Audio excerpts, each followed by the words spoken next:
chatting with some drivers in the Mod Lite division this week. One of the big things we're trying to do this time around is every now and then I like to take a week and kind of introduce you to some people that maybe you might not know. You know, if you've been watching Mod Lites at Brewer in the last 20 years, you know Joe Garafolo. He's won his share of races. He has been in the division quite some time. His family operates Garafolo's Importing up in Oswego, so he's a busy guy during the week. How have we been?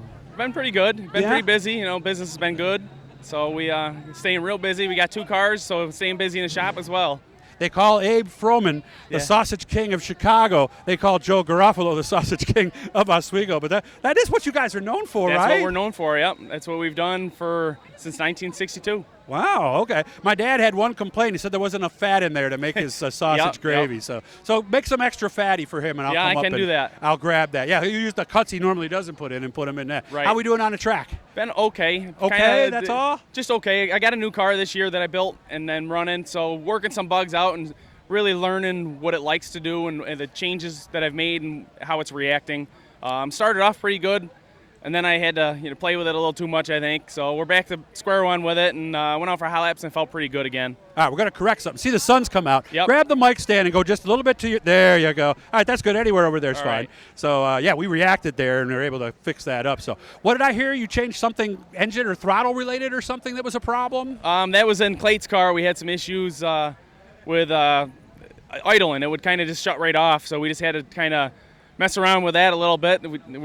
Engine builder called us up, told us what to do. We were a little hesitant on it, but it worked. Okay. What else have you been adjusting to? You mentioned some things you're working on with the new car. My car here, we've been, it's just all new suspension that I put in it this year. It's something I haven't had in the other cars. So just trying to get some more side bite and, getting the forward drive that you want in dirt. So we just seeing what the car likes to do. Every car is a little bit different. So what I used on the other cars not necessarily worked on this one. Some of it did, but some of it didn't. So we changed some more stuff this week, and it seemed to react really good, at least for hot laps. So we'll see in racing condition how it does. What's the biggest thing we needed to do then?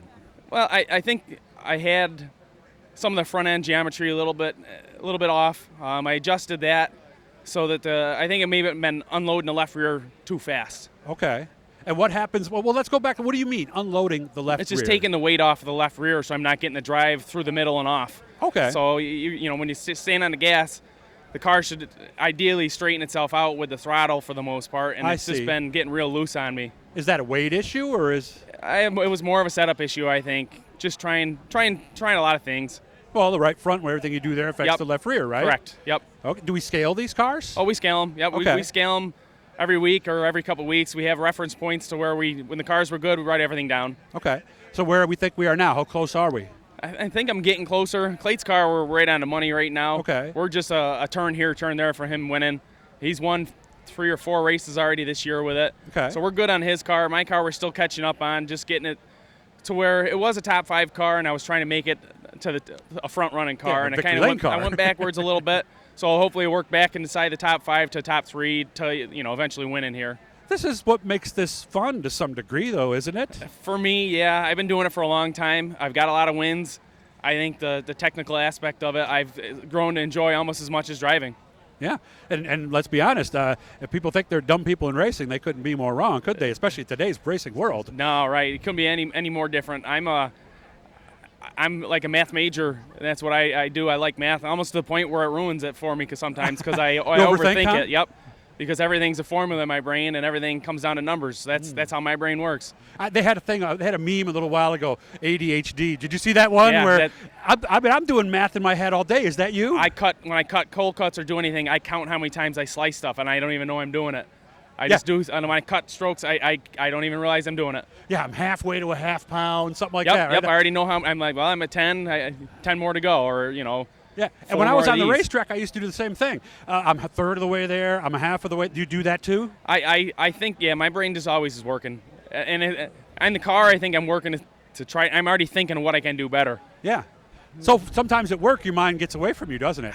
Yeah, and even on the track sometimes. A couple weeks ago, we were running the top 5, and the guys in front of me were putting on a really great race. And I found myself watching more than driving. You were a spectator almost, because it was a really, really great race. And I was like, oh, crap, I got to get going here. Yeah, that's right. I want to be in that race. I want to get in there. I was just sitting back watching it. Yeah, I got a great seat, but yeah, right.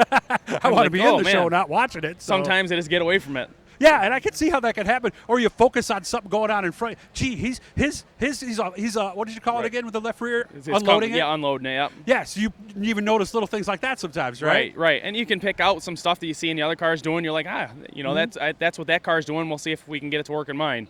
So you're like me, calming down that busy mind at the end of the day is not easy, is it? Sometimes I got to turn it off because I'll overthink it and ruin it. And that's what I kind of did with this. I started overthinking it a lot, and I just went back and we're going to do less changes, do small things, and work on it, race by race now. Well, I guess I was thinking about more like when she got home. Oh, yeah, I don't think my brain ever stops. No, so you hit the pillow? And yeah, it goes throughout the night. Takes you hours to get to sleep. And unfortunately, owning your own business, that's, your brain's wound for that all the time, too. You're always thinking of stuff there. And then, your hobbies, when you got hobbies like this, which, involve a lot of thought, I guess it never stops. Do you ever have that moment where you wish you just had a job where you had a month of vacation time and another month of sick time and another month of personal time? Yeah, the last year and a half. Because all the time, I can't get anybody to work. Yeah. We're working 75 hours a week, and the public hasn't been the nicest. I've heard a lot from a lot of people, too. So it makes it hard to enjoy your job sometimes. I've seen signs outside the restaurants, please be nice for the Yeah. people who came into work today. And I'm that guy, and I know you're that guy, too. Yeah, so, I worked all through it and then some. Ooh, they're getting a pit tour tonight. Oh, so people are getting a pit tour. Very Nice. nice. Good to see you. Maybe I'll talk to you the end of the night, but I'll be up and see you soon, All okay? right, thank you. Abe Froman, Joe Garafolo, the Sausage King of Oswego, here with us today. Hit the Blue E, guys. We did reach our goal, but there's all kinds of tiers as we keep getting subscribers. So go on, guys. Help us out and keep up to date on what's going on. Thank you. Thanks, Doug.